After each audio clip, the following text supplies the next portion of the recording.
administration's investments are part of broader efforts to support clean energy and meet the country's climate goals. To discuss the future of nuclear power today, we have Robert Hayes. Thank you for joining us today. Yeah, I'd love to talk about the subject, and it's really great to see political support for clean energy like this, because this is so much better than just traditional renewables. Traditional renewables are great for greenhouse gas emissions, but when you want to talk about environmental stewardship, nuclear is it. It's got the lowest footprint in terms of land, in terms of mining, in terms of milling, manufacturing, everything. So it's going to take about 10 times the amount of mines and manufacturing and milling facilities to do solar. And then the footprint, it's about 100 times larger on the footprint of solar. And so by investing in nuclear long term, this is going to be a fantastic benefit for our society as a whole.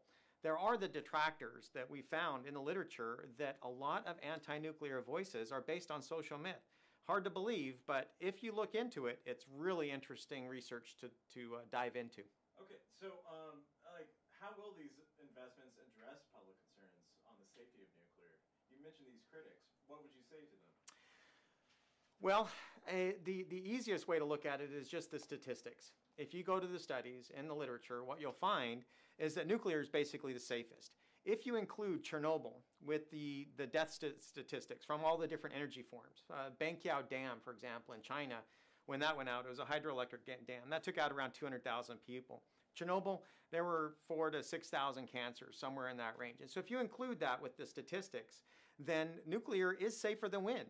It's not as safe as solar. But if you take Chernobyl out, you say that's like the Hindenburg and folding that into air travel or something like that, then nuclear is the safest. It's safer than solar by a long shot. And so it is incredibly safe, even though it's easy to demonize it. In other words, it's easy to think that the Simpsons are prophetic, but it's not. So what guarantees has the private sector given to the government so that these taxpayer-funded projects will be on time and on budget? That hasn't been the case, as you know, with Vogtle.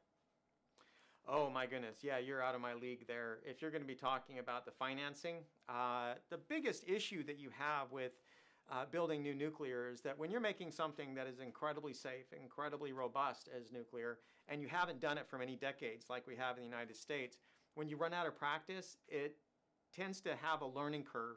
And Vogtle was a really bad example of losing practice. If we're not building something, like if we quit building superhighways, the first one we tried would probably be fairly problematic.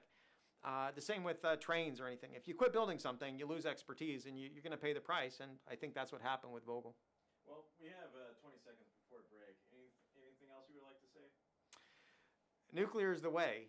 If you like fusion, nuclear is that in spades. To put one of the biggest arguments between fission and fusion is nuclear waste. But even though nuclear energy has supplied 20% of our electricity for 5 decades, all the spent nuclear fuel from all of that energy would not fill up a single football field above 10 meters high. It's just that small. Great. Thank you.